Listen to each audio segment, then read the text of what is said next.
Fast, efficient and affordable business-grade hosting solutions, domain registration, SSL certificates and more. We also monitor and provide website security and update services, website builds, email hosting amongst other sensational products. If you have a question about your web page or your presence on the internet in general, no job is too big or too small. Visit our website today, or better yet, contact us at blueoceanwebhosting.com.au and leave your website issues to us. Big ones, little ones, fiddly ones, powerful ones. The ones for the car or the truck, caravan, boat, mobility scooter, solar system. In fact, for any kind of battery, go straight to Battery Central Ipswich. They'll even help you when you know what you need to power but have no idea what'll do the job. Battery Central Ipswich, 280 Brisbane Street, West Ipswich, in the yellow building. Expert advice, better batteries, best prices every day. That's Battery Central Ipswich.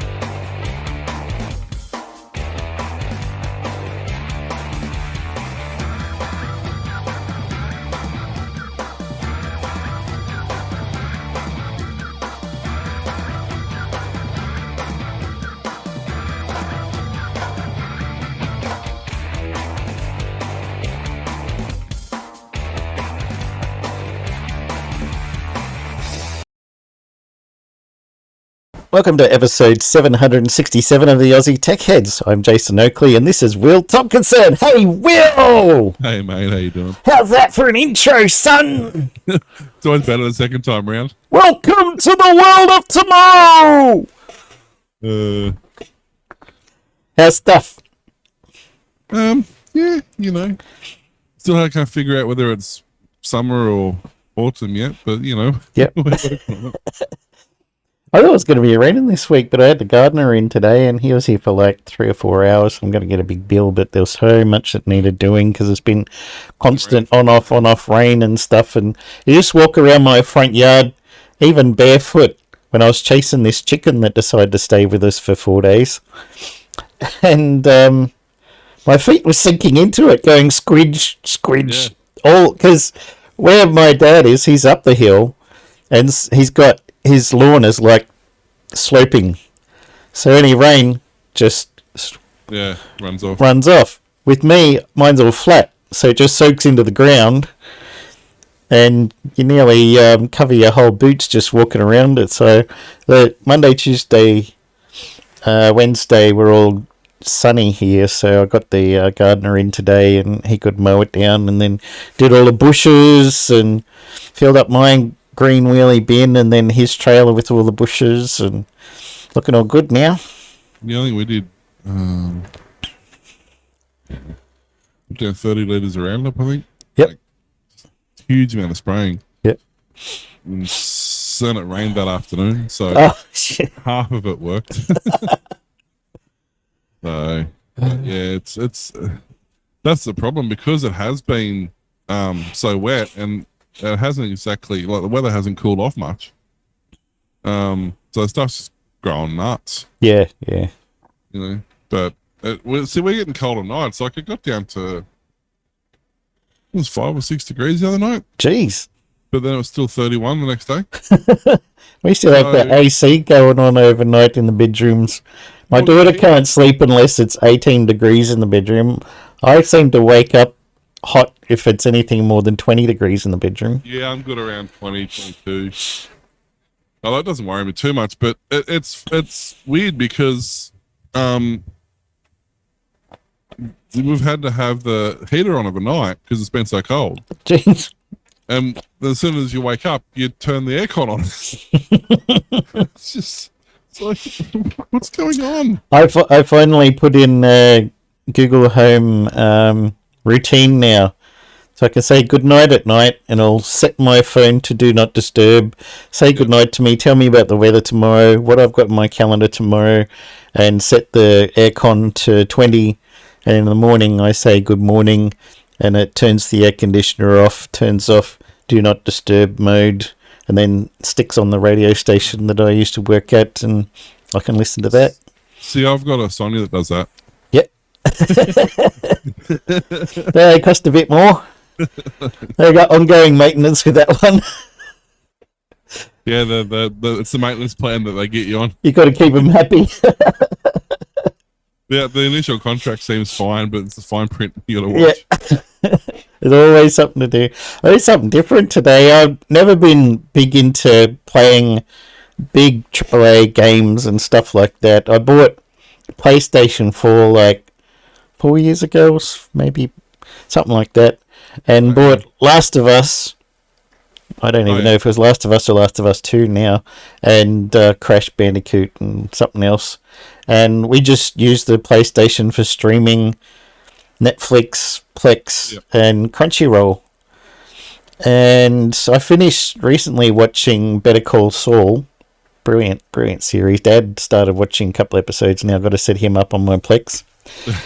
And so I finished Better Call Saul and Breaking Bad, and I saw that Giancarlo Esposito is the main villain in Far Cry 6.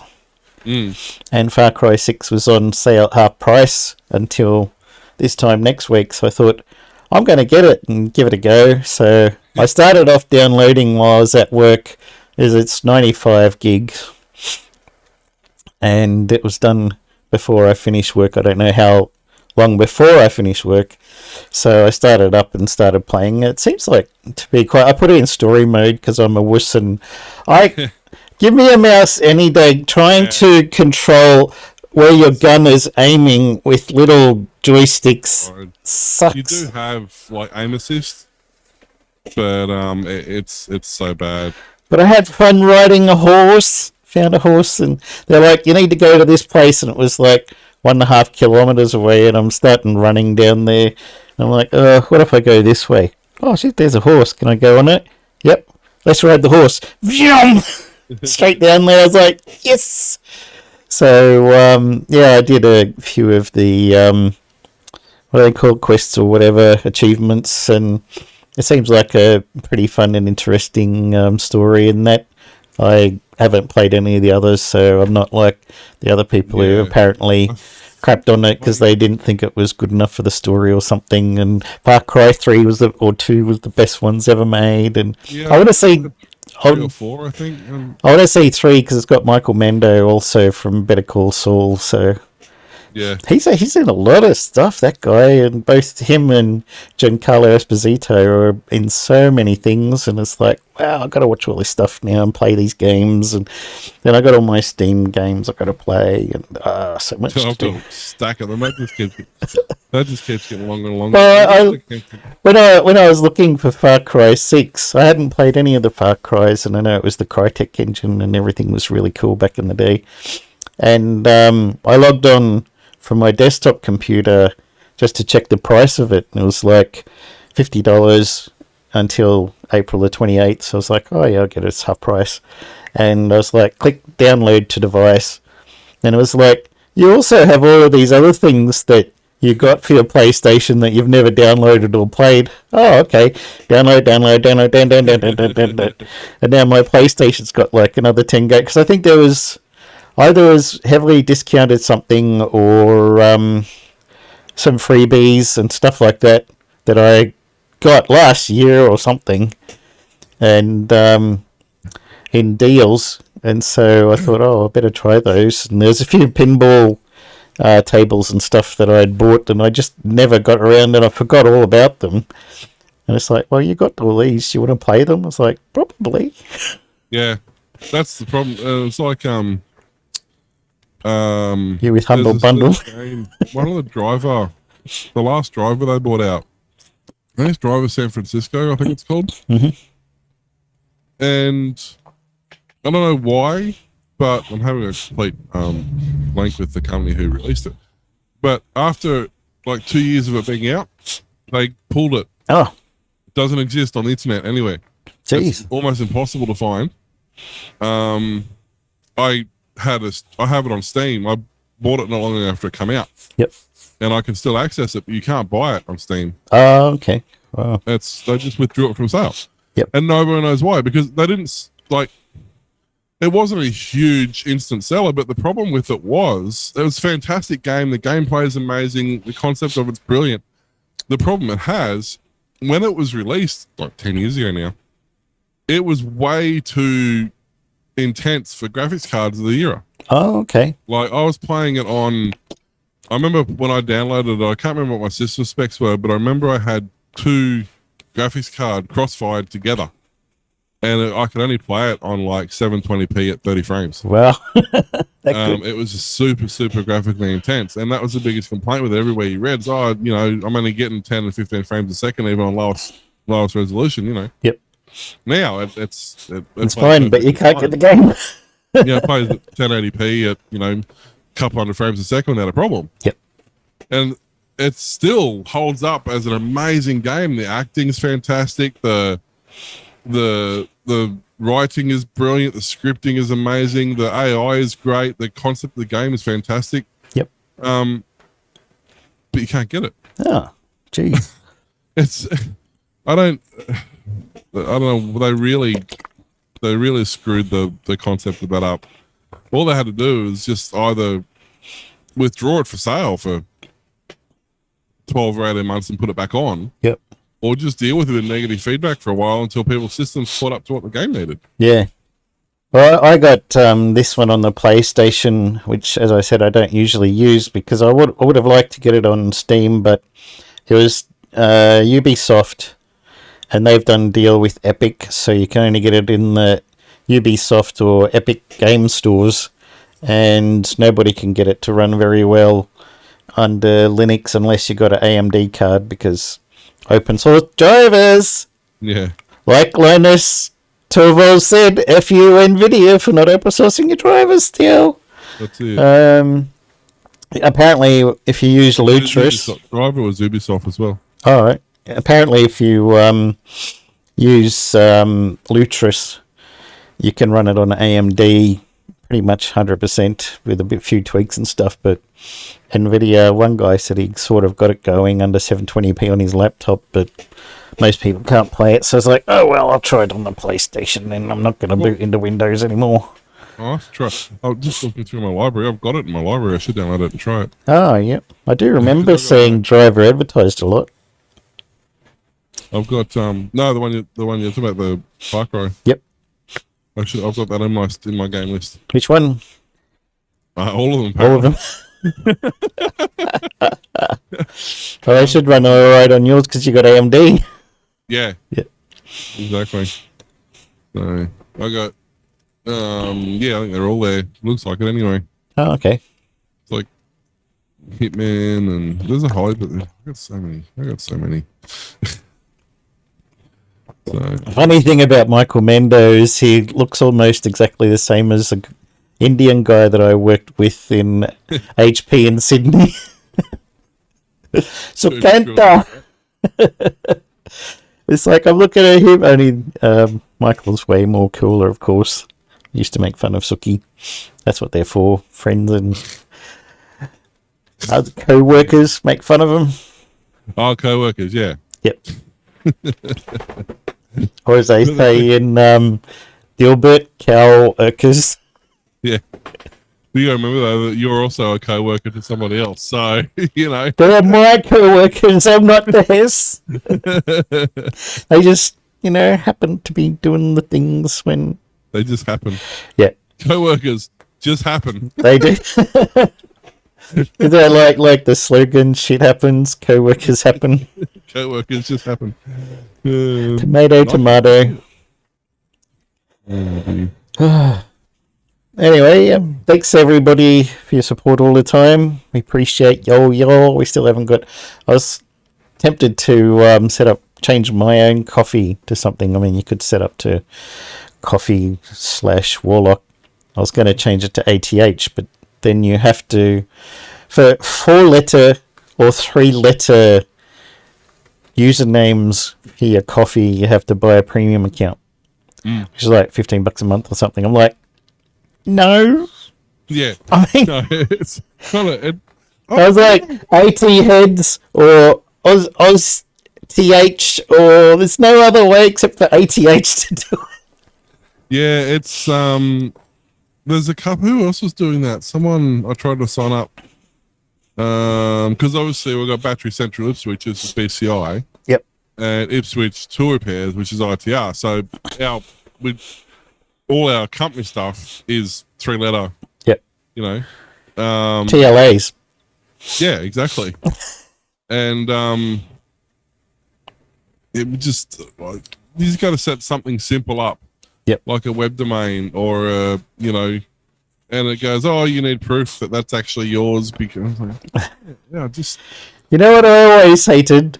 Because I've always done all this different programming. You go to a forum, which was always PHP. What they call PHP BB bulletin board thing. You cannot search for anything 3 letters or less because by default the search in there won't let you because there's too many combinations. But when you're doing programming and you're looking for specifically something that's written in C or C#, which is a hash sign, or even PHP, or you can't search for it. Yeah. You try and do a search for a particular function and you want it to be that it's a programming website. It's not a PHP website. It's not a C website. So you have to, if you want information about that, you have to look for C space function name or something. It's like, no, you've got a 1-letter thing. I'm like, but okay, so if you look for like C++, no, because it ignores punctuation, because that doesn't count. The same as if you're Googling for something and you want to Google for C++, you have to put in quotes and stuff because Google's like, oh, plus you're just adding on some other search term. You're like, no, this is the programming. That's one thing I'll say. Well, I use DuckDuckGo most of the time for most of my searching. Yep. But there, you know, when you want to remove something from a search, say you're looking through videos and you want to remove YouTube, you can't just do -youtube.com. It doesn't work. It just takes out anything with youtube.com in the title, not the website. It's like, seriously? You know what I would like to not turn up in my search results? Anything on Pinterest. Every time you search for something, Pinterest comes up and you accidentally click on it because if I'm looking for an image specifically and I just want a meme or an image or something, I just want to paste it to a friend, and you click on all the top results are from Pinterest, and then you go there and then they bring up their 3/4 of a page ad saying you need a Pinterest account. How would you like to log in or create an account? You're like, no, just show me something that's not. And so I thought, I'll find there's surely somebody's got a plugin, but all the plugins do is do -pinterest.com at the end of it, which just messes up your search and stuff. And it's just like, can Google just have a non-Pinterest search option parameter? So and that's the problem. Like, even if you do, like, as I said, even if you do -youtube.com, even if it would pull the domain out, which it doesn't, it just searches for anything that doesn't have it. But it's the opposite. If you did, you know, say -pinterest.com, it would even stop. Like, Google has the opposite problem, where if I did -youtube.com while I'm searching for videos, or -pinterest.com when I'm searching for images, if that website has their Twitter, their Instagram, and their Pinterest address, it won't search that website because it has Pinterest on the website. So then you've got the opposite problem of, like, I just don't want to see that image. Yeah. But if someone's got a web page on the information I want that web page. Like, it's so all or nothing. Even after 20 years of search, it's ridiculous. It's still absolutely horrendous. Yeah. Some, like, I used to like Ask Jeeves because it worked really well with the way it structured searches. Yep. And Dogpile was pretty good too, but it's just that now I mean, you know, Google's obviously the main one, but they still don't get it right. No. After however long, and then instead, like DuckDuckGo, DuckDuckGo is fantastic unless you're trying to look for maps. Oh, okay. It is horrendous with maps. Absolutely horrendous. I typed in Roma, Queensland. Yep. and it goes, "Oh, you mean Rome in Italy. is it Rome? No, you mean Roma in Rome, or you mean Roma as in that's how you say Rome in Rome, right?" I'm Yeah. like, no, No. I mean Roma, Roma space Queensland space Australia. Australia. Oh, you mean Rome? No, I really don't. It's like when Apple Maps first came out, and you do. yeah. I was looking for a tax agent, and I put in their address, and I was living in Brisbane, and it brought up the directions on how to get to that city in London, and I was pretty sure that I wasn't going to London to get my taxes done. Pretty sure, not 100%, but so back to Google. It's one of those things that just hasn't. I don't know why. For some reason, it's so hard to do. Like, You know, one thing I do like, that's a thing that came out with Google. I don't know how recent because I didn't pay much attention. You're doing a search for a bunch of things, and then you do a search for another word, and it said, based on the last few things you searched, you probably wanted to search for this in relation to that. Yeah, And you're like, yes. I've done that for a long time. Yeah. That's how if you press the "I'm feeling lucky" button on the homepage. Yep.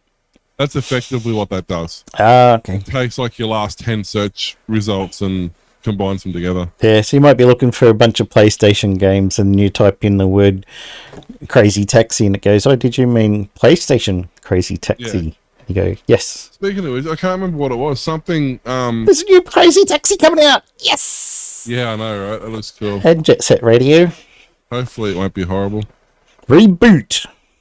We were talking about something the other day. I can't remember what it was, but we only literally talked on Discord we mentioned it in passing. Yep. Whatever this particular thing was. And for the next 3 days, my Facebook feed was full of this thing that I don't even remember what it was now. But it's like, are you kidding me? Like, I didn't even use the browser Yeah. to talk about this thing. I literally typed it in Discord. It knows. Oh man. Anyway, I suppose Get into some noose. get into a noose. Yep. One size fits all. Mostly. NBNco. This is funny Oh. because we know how it thinks it's a private company, which is And how well it's been doing.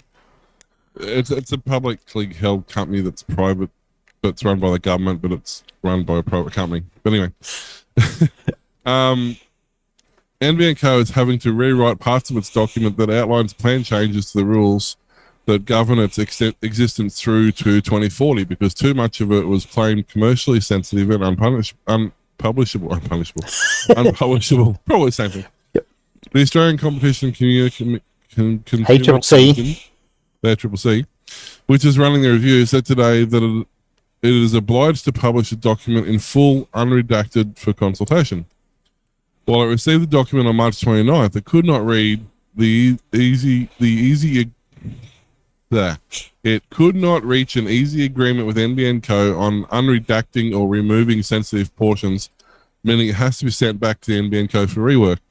NBN Co submitted a version of the proposed variation for publication in which information it considers to be commercially sensitive was redacted. However, it's essential that there be full transparency and effective public consultant process, and this requires the release of the proposed variation in full. The ACCC said it intended to publish the document in full by no later than May 23rd. The review of the rules, which form the Special Access Undertaking, or SAU, are anticipated to result in considerable changes to NBNCo's operation. The ACCC declared last month that the SAU is no longer effective, and the loopholes had allowed rules to be effectively sidelined. The delay is unlikely to impress large portions of the industry who have grown increasingly frustrated at the slow pace of the process, which does not have a defined deadline. Much of the industry is banking on the process to reduce the wholesale price of NBN services, introduce a simple flat fee structure for higher speed services, and remove variable bandwidth charges that can lead to overcharge and overage costs and eat into margins. So basically what they're saying is that this company that has been breaking its own legislation for several years is to offer documents on how it's going to fix the problem, but it's not going to show them because it's commercially sensitive and they don't want the information released, even though they have to. Aren't they effectively a monopoly anyway? Yeah. I So mean, who's gonna, oh, we got your info now. We can't do anything with it because you don't have any competition. that's kind of my point. Like, what's commercially sensitive when you're the only company that can make stuff or do stuff and make things happen and Yep. propose changes? Then why does it matter if other people know who you're proposing these changes to? Yeah. Because it's not like they can go, no, we don't agree with that. We, it's like, huh? We don't want you to know that we offer Telstra secret deals or something. Yeah. But what I basically get out of this is MDM's incompetent. Yep. And We've known that for years, haven't we? but yeah, they either couldn't be asked doing what they're supposed to do, so they just like hand them a document. Oh, no, if we use that company name, it'd be obvious that this isn't right, so we'll just scribble that out. That's more likely what actually happened. Actually, I hope they do what some company people do to redact, is that they go into their PDF and then do black highlighter of it or something, and then send the PDF to someone who unhighlights it and reads the redacted stuff, because that's not how you redact, people. my old boss, when he was doing the earnings and the profit and loss statements and stuff like that at our monthly staff meetings, he'd hand us like a 5 or 6 page document, and what he'd always do was, when it come to the figures, he'd just get he'd usually use a pen for whatever reason. Yep. And he'd just scribble over the top of the numbers. So you put up to the light. Well, no, not even that. You could generally, because it was an older laser and it was pretty heavy ink. When you scribbled over the top of it, it almost pushed the ink through the page. So when you turn the page over, You can see you could see the number on the other side of the page. So he woke up to that after a while and started using black Nico. Yep. But laser printed ink doesn't absorb ink. So when you just run a single pass over it and you turn the page over, you've got a white outline of the text on the other side. So it went on for about 3 years, and he couldn't figure out why we knew what was going on better than he did. Books are them where I come And from. we never told him. No. Just each other. Not that it mattered anyway, because it's literally sitting on his desktop of his computer. Yeah. You can Like, look it was sitting in anytime. the middle of his desktop, because if he put it anywhere else, he'd lose it. And then he'd click print. You just go, after he's left, you just walk over to the printer and go reprint. Yeah. Print it back off anyway. Uh, But yeah, I really don't understand why this just doesn't make any sense to me. Nothing about this makes sense. nothing about NBN makes sense to anyone. Well, no, that's my point. So why make it even more complicated? That's their job. You get paid to make it complicated, all the big bucks. This is true. Speaking of Sony PlayStation before, Sony is working on a wonderful plan to put ads inside of PlayStation games, similar to a move Microsoft is doing to run ads on the Xbox. 3 people who are involved in the plan said Sony is doing testing with ad tech partners to help game developers create in-game ads through a software developer program. The idea is to encourage developers to keep building free-to-play games which have soared in the pandemic by giving them a way to monetize it. PlayStation's current ad inventory is limited to in-menu ads, like game publishers promoting their own titles in the console store. PlayStation also serves ads on streaming video to people who stream via their consoles through apps like Hulu. The new effort, expected to launch by end of 2022, would put ads inside of PlayStation games themselves to be sold via a private marketplace. The goal is for the ads to appear like they're part of the game, like digital billboards in sports stadiums. Formats could include ads that give viewers rewards for watching ads and promotions for in-game items like avatar skins. Sony hasn't decided if it'll take a cut of the revenue. One said that it's also considering charging developers and publishers for data on consumer activity on the PlayStation. It's going to happen. I mean, if your Windows 11 is going to have ads in it, what games? I think it would be a little less obtrusive on a billboard in a game as you're racing past, as opposed to you open up Windows Explorer and here's an ad. And you're like, there are some games that have that now. Yep. Not a lot, I don't think, but there are some that have deals with companies that have billboards. And all the movies got product placement. Well, on what's it called? Half-Life. Yep. You can put effectively just, if you've got a shop or a house in that, you can put a display out there and you can play whatever you want to play on that. You can play ads or, and that's is it Half-Life? Yeah. It's like the original, no, Second Life. Oh, Second Life, yep. Yeah, Second Life. So it's like the original metaverse. Yeah. It really is. I spent a lot of time on that back in the day. You can play a video ad on there if you want. You just set up basically a TV, and the thing is, you can actually pay somebody. So if you've got somebody there who, they might have a niche gathering of people who happen to suit your target customer, you can pay them to put ads in their shop. Like, it's actually pretty cool. Yeah. But it's not surprising that ads are going to find every possible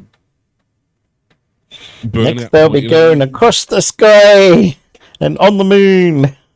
Well, wasn't Coke talked about putting on the moon for years? Yep. But there's an interesting in the Neil Stevens Diamond Age. Yep.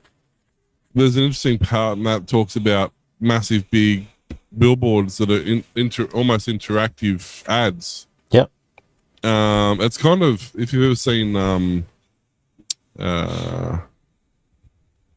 what's that Minority Report? Yep. Same principle as that, where they scan your retina and they pinpoint the ad for you, except in Diamond Age they figured out how to come at you, so it looks like the billboard's coming at you, and they basically said, look, once they got to, once they'd maxed out the sex sells thing and they'd maxed out the size that you can physically have a screen, the only thing left is to make it brighter. We can actually use up to 83% of viewer screen before any heart attack or seizures. Well, it's funny because that's in Ready Player 2.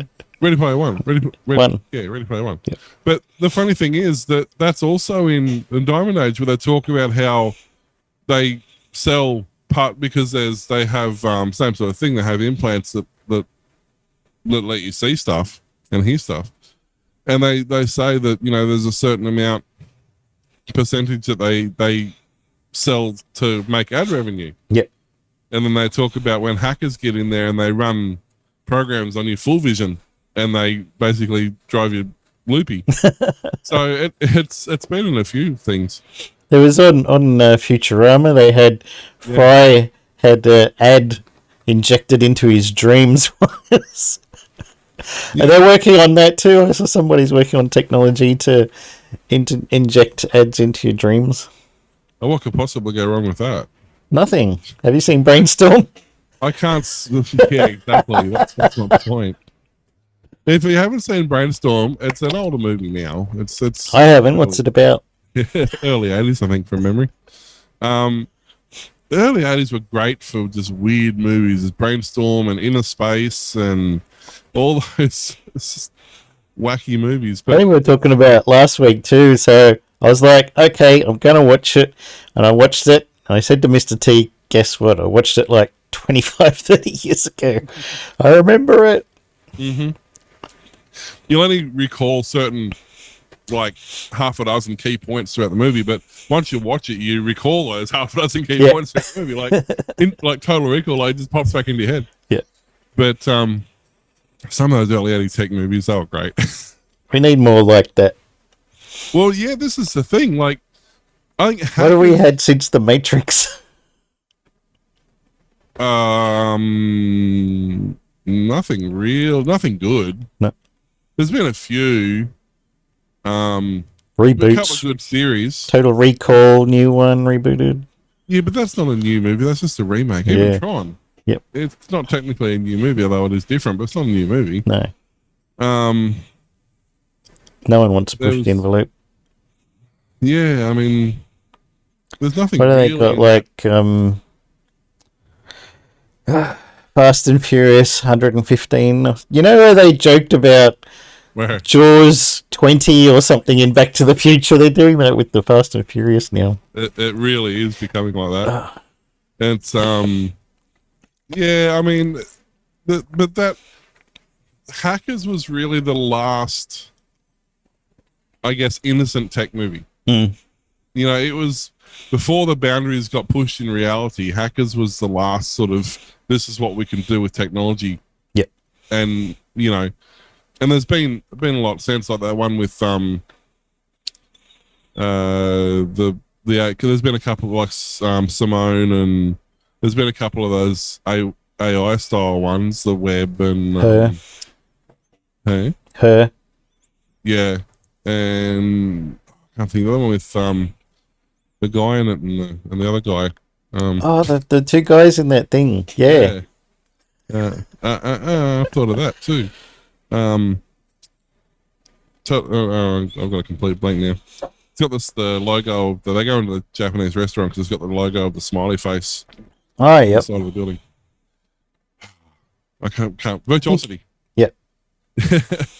Yeah, but yeah, really the mid to late 80s was sort of the end of that interesting tech era. And I mean, now they've either got to be set so far in the future that that could possibly happen, like Minority Report, Yep. or they've got to be obviously a spoof on reality. Yeah. Because the actual reality currently as we speak isn't Dystopian as great future. as what it was 40 years ago. You know what we're gonna have in the future? Flying cars. Yeah. You know what we got? It's pretty crap, really. Well, the Jetsons are set now. Yep. Like 2020, I think the Jetsons were set. Oh, okay. It's a lot. So, yeah, you know, so it's like. I got my robot made. Hang on. Can you just vacuum the house? Oh. Thank you. Actually, that's We got a Roomba. got a Roomba. Which is kind of, and if you've seen, I think Rosie is better than a Roomba. and if you've seen the latest season of Upload, you'll appreciate what Roombas can do for you. I'll have to keep watching now. If for nothing else, you've got to watch it for the random Roomba scenes. It's hilarious. But there's a classic example. Upload, like that's something that is set now, or set well, Nowish. a handful of years, a dozen years from now. Yep. But it's such a left-wing thought process that it's sort of okay. That could actually happen, you know. Yeah. If you haven't seen it, check out Upload. It's in its second season now. It's on. I think it's on Amazon. Yeah. Yes. It's Amazon. Yeah. It's really good. It's a whole lot of fun. Speaking of Amazon, Netflix knows you're probably sharing your password. So we were talking about how they're going to crack down and make everybody's life miserable and Charge them all. Yeah. Netflix has reported, since they announced that they're going to crack down on multiple location sharing, Netflix has reported to have lost 200,000 subscribers. And they're projecting to add 2.6 million. And it estimates 100 million households are sharing their password for streaming services. Yep. Netflix told shareholders in Q1 of 2022 that 220 million households that pay for Netflix, there are an estimated 100 million households sharing it. Of that, 30 million shared accounts are in the US and Canada. Netflix wants to monetize more of these shared accounts, like everybody else does. Yep. And charges you like $3 a month or something. But they haven't. What did they say? They tried that in. It's going to focus on how to monetize this password sharing trend. In a reference test of a paid sharing feature, it piloted in Latin America, specifically nowhere else in the world. Great idea. Where paying subscribers have the choice to pay an additional household, noting we believe it's a large short to mid-term opportunity. Netflix offered subscribers on its standard and premium plans the option to add sub-accounts for up to 2 external households for $3 a month per user, which would grant them their own profile, their own recommendations, logins, and passwords. Uh-huh. And guess how many took it up? 0? I'll give you a clue. It looks a lot like a 0. And so they lost about, was it like 25 to 30% in their share value? Just went kaput. So Netflix lost 200,000 subscribers this quarter after forecasting it would gain 2.5 million. It also lost 700,000 subscribers in Russia after suspending its service there.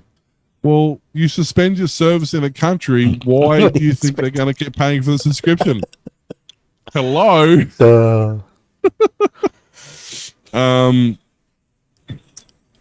While we work to re-accelerate our revenue growth through improvements to our service and more effective monetization of multi-household sharing, we'll be holding our operating margin at around 20%. Netflix admits that password sharing likely helped it grow, but told shareholders that easy sharing features such as multiple concurrent streams have created confusion. To who? Got me. I'm not sure who this created confusion.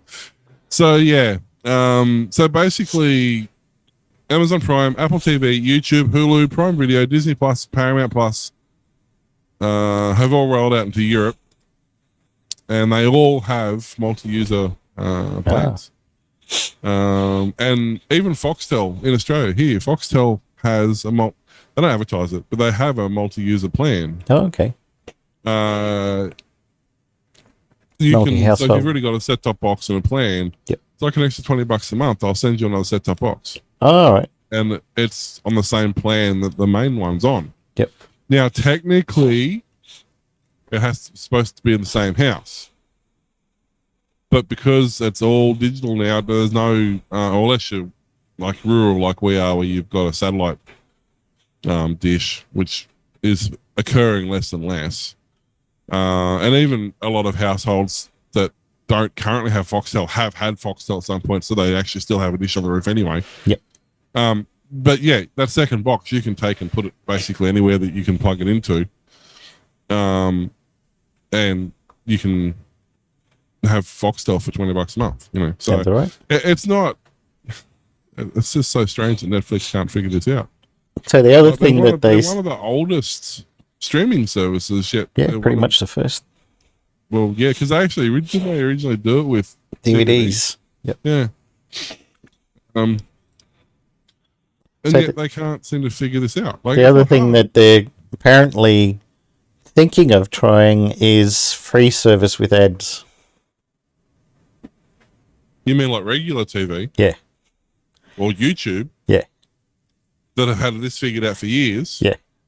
Netflix is thinking maybe we should do that. Let's do the same thing as making everybody else money and see what happens. Just don't do it as bad as YouTube does, please. Nobody can do the worst that. part, and I think that this is a bit of a tangent. I hate going to YouTube, and I won't if I can help it these days. I mean, I've got ad block, so it doesn't really matter. The thing is, I turn ad block off for the pages who I subscribe to who are monetized. I turn ad block off for. Yep.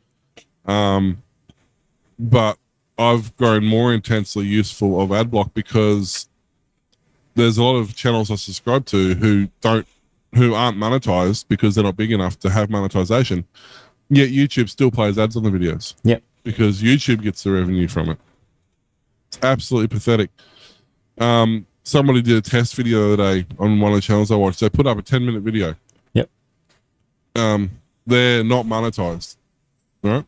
They put up a 10-minute video and they asked in the video for people to put into the comments how many ads they've seen at this point, at this point, at this point, at this point, and then after at the end.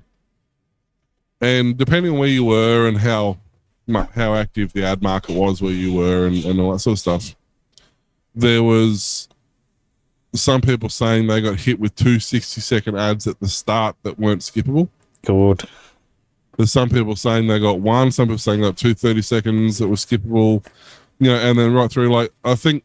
Tell us what happens with our shows. We'd like to know.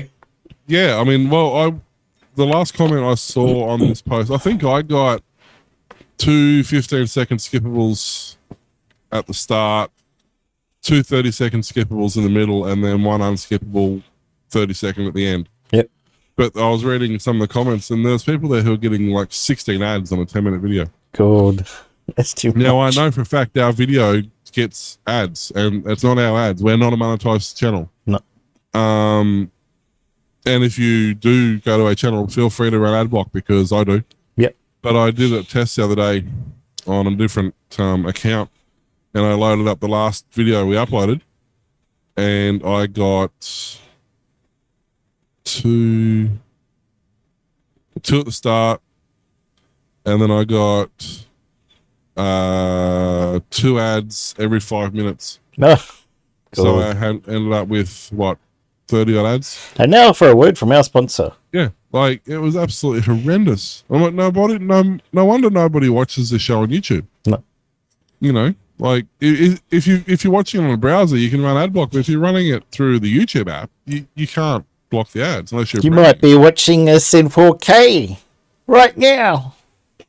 I feel sorry for you. Trick, given that we need to upload in 1080, I'd love to know how they're watching in 4K. Upscalers! But yeah, so look, it's getting really bad. But this is the thing. Then, okay, Netflix says, all right, let's do our stuff for free on TV. Okay, cool. So we have non-paid subscriptions, so you get to watch a couple of ads. Or our subscribers who end up watching ads between the shows anyway, because they put them on between the shows, or like at the end of the show all the time. So now we just lost another 100 million paid subscribers. Yep. So if you're doing that sort of thing, it's a real fine line between what's... You know what drove me crazy about rights to shows? Better Call Saul is a Netflix created show, right? Yeah. In Australia, you can only watch it on Stan. Mm. You can't watch it on Netflix, who made it. No. You have to subscribe to another network who somehow managed to buy the rights from Netflix and stop them showing their own shows in our country, so you have to sign up to... Why? I can understand. Okay, there's deals, but a Netflix-made show that you can't watch on Netflix. Yeah. What the heck? But it was like when they moved VH Supercars to Foxtel. Yep. And took it off Channel 10, or took it off the network TV. And then the hosts, whose only job, the only thing they do is present VH Supercars, because that's literally their job. They don't do anything else. The network then complained that these hosts left the network to go and work for Foxtel. What do you expect? It's like, but that's literally the thing they do. They only do that. What are they supposed to do? Nothing. You've just given up the show to go to Foxtel. They are the show. Ridiculous. Anyway. A new survey claims Windows 11 adoption is so low, it's actually less popular than a 20-year-old Windows XP. Gee, there's a surprise. You know what? I think I'm going to have a heart attack and die of not surprise. Thank you, Iago. The survey comes from IT management provider called Landsweeper. Through its own software products, the company scanned 10 million Windows devices this month to determine which OS they were using. The results found that only 1.44% of the devices had Windows 11 installed, which is lower than 1.71% for Windows XP. which everyone has obviously pirated. Yeah. In contrast, Windows 10 remains a dominant share at 80.34%. Although Windows 11 adoption is low at 1.44, the number actually went up almost 3 times from 0.52% back in January. It's also important to note that other surveys have found much higher Windows 11 adoption numbers. Last month, the app advertising platform AdDuplex found Windows 11 usage was at 19.4%, although this represented a mere 0.1% growth from the previous month. Meanwhile, the Steam hardware survey from Valve estimates Windows 11 usage has reached 16.8%. Lansweeper said its own survey comprises 20% enterprise systems and another 80% from consumer machines through polling done by the company's Fing network security scanner product. All the data from the survey was collected from aggregated anonymized data points with user consent. Lansweeper suspects that one reason why Windows 11 adoption is so low is due to the hardware requirements for the OS. The Windows 11 free upgrade is only officially arriving for PCs that are at most 4 to 5 years old. The machines must also come built with a security feature called Trusted Platform Module, although you can install Windows 11 manually on many unsupported systems. Lansweeper noted its previous survey of 30 million Windows devices at businesses found that only about 45% were even eligible for the free Windows 11 upgrade. My computer would not have been if I had not updated my BIOS, because the BIOS that came with my motherboard, which I only bought the computer last year, didn't know that there was a TPM there. I had to install a new BIOS on it, and then it goes, oh yeah, your TPM's built into your CPU, which it is on a lot of computers, but if the BIOS don't know, you can't do it, and then the BIOS might know, but do you know how to get in the BIOS and turn on TPM, which might be called something like TPR, or there's all these different initials, TLAs for it. Why is it so hard? See, I don't know, because my computer at work every Thursday, whenever they do their updates, always says, hey, your computer's eligible to run Windows 11 free upgrade. But it's not, because it won't run it, because it doesn't have that TPM module at all. Yeah. Not even a thing it has. It doesn't have that. Not only doesn't have support for it, it physically doesn't even have it on the board. Yeah. Because it's in a Lenovo from like 4 years ago. Yeah. It won't fit on my hard drive, because my hard drive's 3/4 full, because it's just a small little SSD, 20 gig or something SSD that I just chucked in there. Yep. Like I got my D drive, which is 2 terabyte storage drive, but I've just got a small little SSD as my boot drive. Yep. What do people do with all these EE PCs and stuff that have got 32 gig hard drive? Yeah, well, mine do, yeah, but not even, they're 16. Yeah. All my little Asus ones have all got all my little NUCs have got 16 gig drives. Yep. And 4 gig of RAM. Stick Windows 11 on which there. Won't support. Like, I couldn't even do upgrades. I had to put the upgrade on the device and completely wipe off the whole hard drive, because it couldn't fit download the upgrade, but it couldn't decompress it to then install it. So you had to wipe off your whole computer and install it from USB. Yep. So I don't know. I ran the hardware checker from Microsoft several times, and it's like, you don't have TPM, and I'm like, so I sent an email to the company I bought the computer from, said, how do I get a TPM module for this? Because it says in the manual, it's got TPM module goes here on the motherboard. And they're like, we don't know. We never had anyone ask about TPM before. We could probably send away and request for one, but they probably cost a bit of money. I think you said you had to get another motherboard or something to get TPM. So it's like, I did have the ability, it's just my BIOS didn't know, so therefore Windows didn't know. So even though I had it, mine was not eligible, yours doesn't have it, and it is eligible. Yeah, that's what I mean. I don't know. Maybe if it doesn't have it, it's eligible. But if it has it and it doesn't work, it's not. What? So, I don't know. But I was reading some facts on Linux recently. 55% of the most powerful supercomputers in the world operate on Linux. I didn't even know you had 90% effects. of all public cloud workloads are on Linux. Android makes up 72% of the operating system's market share. Linux only makes up 1.3% of the desktop market. Wow. 2022, the year of the Linux desktop. Yeah. Though if you go and into the Pop OS subreddit, so many people are going, man, I'm switching over to this. I've had it with Windows, and this is the best thing I've ever found. Everything just works. I have no problems with it. They got their NVIDIA-specific version that you can put on, or the generic one for Intel and AMD graphics cards, and it's just fantastic. Everyone's going, I can't believe it just works. Yeah. Here's an interesting stat. Linux games on Steam account for 51% of Steam games. Wow. So there's actually more people playing games on Linux now than on other operating systems. Mad, that's cool. And what, 2 years ago, if you had said that to anybody, they would have laughed at you. Yeah. So much has changed. Speaking of things changing, Yep. the Australian Taxation Office has said it's looking into replacing its current IBM Z14 mainframe before tax time in 2024. Finally. Isn't that like a 20-year-old mainframe? I'd say so. I think. Let's have a quick look here. I did look it up before, but I can't remember. I think I remember saying.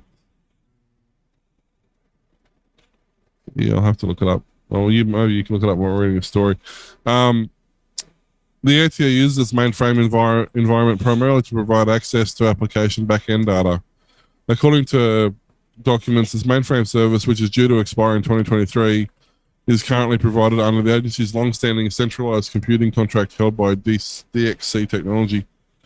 The ATO outlined that it's considering two different replacement options: a consumption-based cloud-like service or a more traditional model.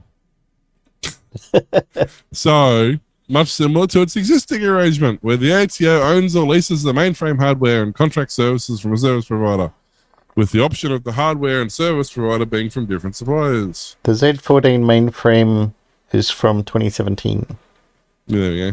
10 years, is that 6 years ago? Mainframe capacity requirements continue to grow. The ATO seeks new mainframe to meet it. Sounds like they're running an ad for a bloody dating site. The ATO seeks a new mainframe to meet its operational requirements. Please contact 555-3879. Must be non-smoking mainframe, preferably. Allow me to implement new cost-effective arrangements to support this requirement. Now it's after a hooker as well. It needs a mainframe and a subframe. Anyway.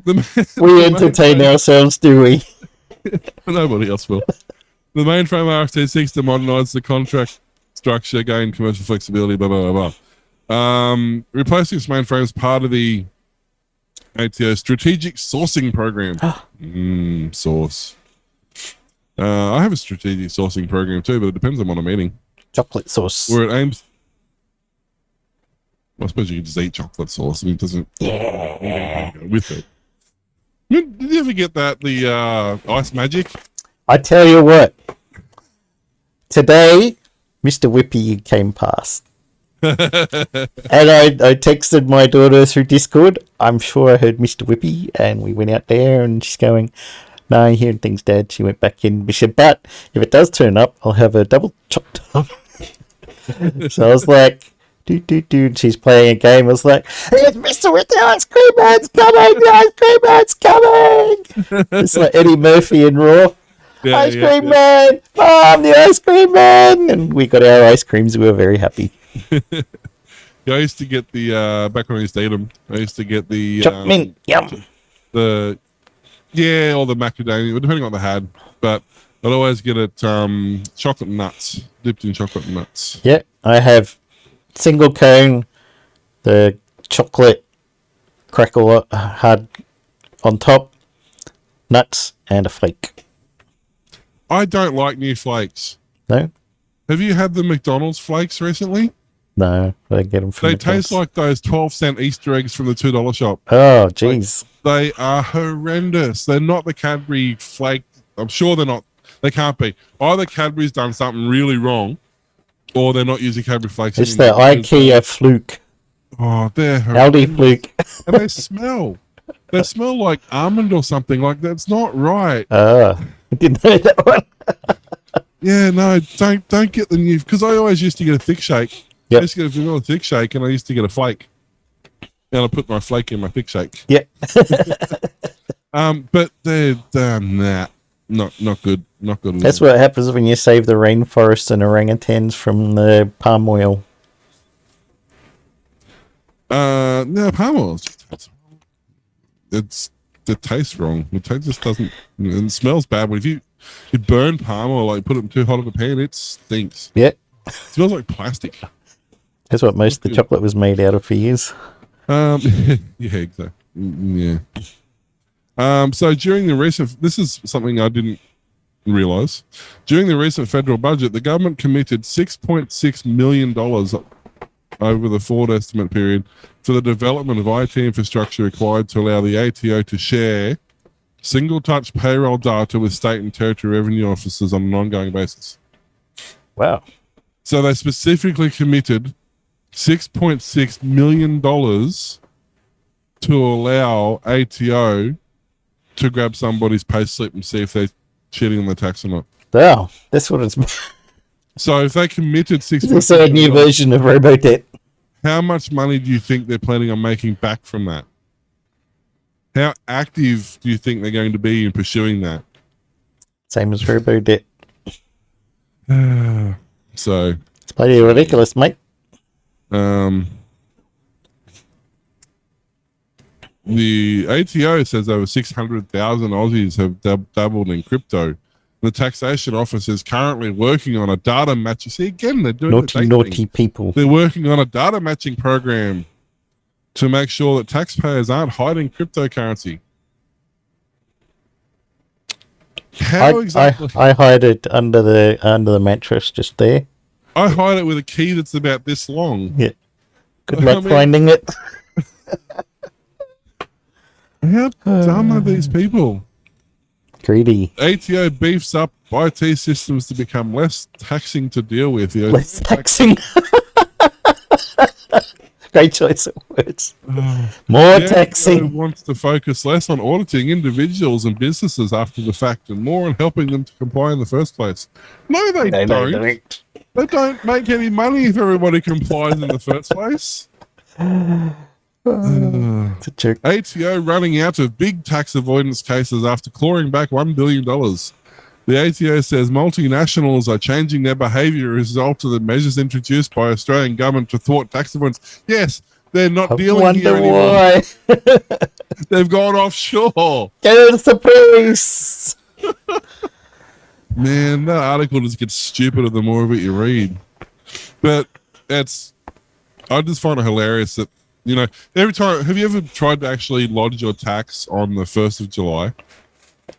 The ATO website says no. No. Computer says no. It's like trying to do your buddy. You can't even log into your account. What are you talking about? I can't even log into my MyGov. But yeah, if you've ever tried to, well, MyGov crashes as well. Like the 1st of July, like anything to do with the government just goes, nah, I'm done. Though it was funny, a couple of years ago they had that happen, and I'm assuming their DDoS protection must have kicked in or something, because it redirected to everybody to a page on how to make sure that you're not infected with a Fire. Trojan or something. I'll just do this one quickly because we've hit our hour now. Days after, That ever stopped us. days after new open soft kernel driver code appeared in a Tegra code drop, NVIDIA happens to have published signed firmware images for their RTX 30 Ampere graphics processors for finally allowing open source driver support to proceed for these latest generation GPUs. NVIDIA introduced the GeForce 30 series back in September 2020 when the first GPUs arrived. Since that day, there has been NVIDIA's official driver support by their proprietary graphics driver, Stack while the up-to-date open source support has been MIA. Last year, the Nouveau support for Ampere and Linux 5.1 was just for kernel mode setting and being able to drive an attached display the proper resolution, but without any hardware acceleration. As with prior generations of NVIDIA GPUs going back to GTX 900 Maxwell series, the open source driver support has been contingent upon NVIDIA publishing signed firmware images for these GPUs. Without the cryptographically signed firmware binaries, Nouveau isn't able to initialize the hardware for 3D acceleration due to tighter controls NVIDIA baked into the hardware. Even with the signed firmware images, there are still complications around reclocking the GPU to get off the rather low boot clock frequencies. These complications around power management in the context of signed firmware images have meant the GTX 900 series and newer hasn't been able to operate with the open source driver at its optimal clock frequencies. Thus, to date, the best open source driver support remains with the GTX 700 Kepler and GTX 750 Maxwell 1 graphics cards that don't have these firmware restrictions. The news is NVIDIA is publishing the signed firmware images for Ampere GPUs. The GA 102, 103, 104, 106, 107 GPUs now have signed firmware images have been made public. In turn, this allows Nouveau and any other open source driver effort to proceed in enabling 3D accelerated support for current RTX 30 Ampere GPUs. However, unless there's some magical breakthrough, it will still face the reclocking limitations and power management struggles seen since the GTX 900 series. Additionally, Nouveau doesn't yet have any working Vulkan driver, so the Nouveau open source driver support remains rather bleak and of limited use with today's hardware and workloads. After a year and a half of waiting for the Ampere signed firmware to be published, we are now a few months out from the NVIDIA GeForce RTX 40 series launch when this process repeats yet again, unless there is a real shift in open source strategy ahead. So unless you are still relying on a GeForce GTX 600 or 700 series GPU, the best Linux drive support on the NVIDIA side still remains with their proprietary driver if concerned about performance, Vulkan, compute, and other functionality. So you can't reclock to decent fast speed or do power management very well because FU NVIDIA. Yeah, but you're running the video card, aren't you? Yes. But I get maybe 90 frames a second, and there's stuff where you get like 140, 200 frames, and you've got older AMD cards. But I mean, it's not like your performance is horrible. It's not horrible, but it's not where it should be. No. For the 3090, that's like 24 gig RAM cards and DDR5 and stuff, it's like it's adequate, but it should be a lot better. Yeah, I mean, and that's the thing. Like my performance went up dramatically when I went to Linux. Yeah, mine's pretty much the same or a little bit I was less. getting some games. I was getting 70, 80, 90 frames under Windows. I'm getting 120, 130 frames under Linux. So I don't know. Just quickly, the EU. Remember 10 years ago, the EU Commission suggested a single port. The European Commission suggested a single mobile charging port, hoping that phone makers would be able to find a common solution. Yep. Well, they haven't. Nope.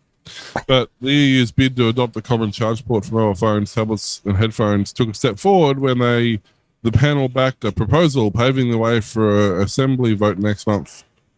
The European Parliament, International Market and Consumer Protection Committee, agree with the Commission's proposal. Apple's iPhones are charged from Lightning cable. Android-based are generally charged from USB. Majority of phones in the EU are Android devices. With 500 million chargers for portable devices shipped in Europe each year, generating a single charger for mobile phones and other small, medium electric devices would benefit everybody, said Alex Angus Salbia, who is leading the debate in Parliament. The committee wants USB Type-C ports to be the standard for mobile phones, tablets, headphones, e-readers, low-power laptops, keyboards, computer mice, earbuds, smartwatches, electronic toys, etc. Apple has weighed in on this debate. Apple says no. Apple says this proposal will hurt innovation and create a mountain of waste if consumers were forced to switch to new chargers.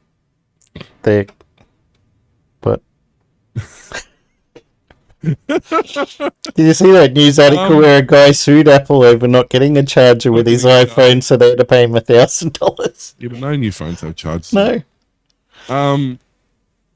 Apple, it doesn't say you can only have a Type-C port. Yep. It just says you must have a Type-C port. You can still have your Lightning cable and your whatever else you want to have as well. That's fine. You're allowed to have that. Just make an adapter, Apple, and be done with it. Give it away free. Get charged $300 for the adapter. Yeah.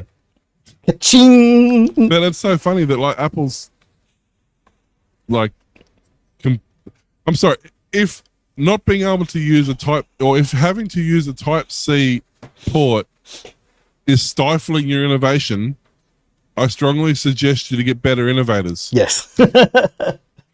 I thought they just copy Android anyway, so shouldn't they be up to USB-C by now? But no, that's the problem. They're not. See, Get with the they program, copied it in every Apple. other aspect, but they're still using that bloody stupid 400 pin. Lightning crap. No, well, yeah, they're Lightning now, aren't they? Yep. See, I don't have a Lightning. I'm just looking. I've got a heap of adapter cable. I've got all these I don't know if that's coming out, but I've got all these multi-plug. Yep. You know, one plug to multi-phone things. Yep. And there's like I've got one that's got an old Nokia. Yep. It's got an old Motorola. It's got the old iPhone style long plug on it. It's got USB A and micro and mini, and it's even got the newer style Apple Connect flat pack double-sided connector thing on it, and it's got USB-C on it. But I don't have a Lightning connector on me. That one should be Lightning. Hey, The Apple one with the the double-sided. double-sided one. flat No, pack, but yeah. haven't they changed it? Haven't they changed it now though? No, that's the latest one. Oh, I guess it's still that one. For some reason, I thought it was slightly bigger now. No. I don't know. Oh, there, yeah, it does have that one. My MacBook Pro's got, and my MacBook Air have both got USB-C. Yeah, they use it for power because it can support So why 4 amps or something. not do it for your phones? It's not like they don't use USB-C anywhere. No, I mean USB-C's like you can't see that because it's blue, but most USB hubs that you buy now, even the cheap $5 eBay special and whatever, they're all USB, Yeah. 3, but most of them, yeah, it has a USB-C port on it as well. Yeah. Like you can even get like it's such a prolific interface now. It's actually really weird because all our phones are C now, and I went to use an old phone that I've got at work on something else, and I ran around for like 3 hours to find a mini USB cable.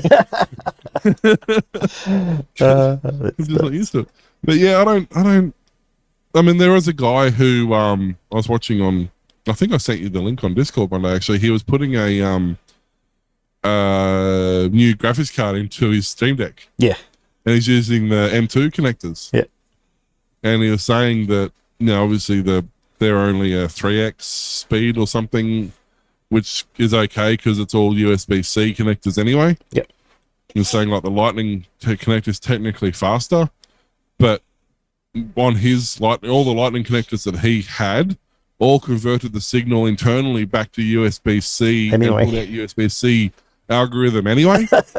So he said, whilst technically it's a faster port, it's only running at USB-C standards. Oh, So there's no point anyway. good. But I don't know. So we'll see what happens there. I'm not generally a fan of regulating stuff for the sake of regulating stuff, but this I am very fond of. Yeah, same. This needs to happen.